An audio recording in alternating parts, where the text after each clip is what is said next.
Welcome to Wizard.com. I'm maths teacher Aditi.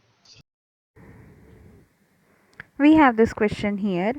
What fraction of the following letters cannot be drawn using only straight lines? So let's see. Total number of letters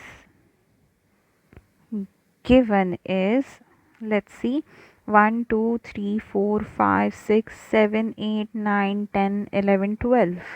So there are 12 letters given.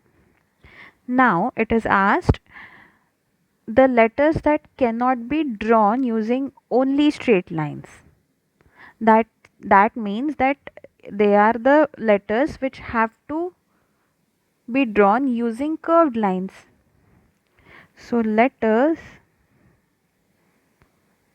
that cannot be drawn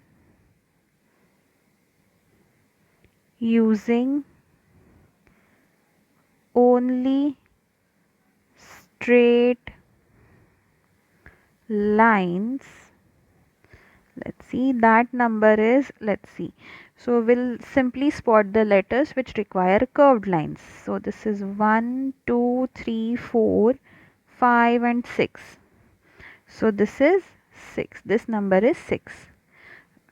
So fraction would, so required fraction would be, required fraction would be 6 divided by part divided by total, that is 6 divided by 12. So let's see, answer is option D.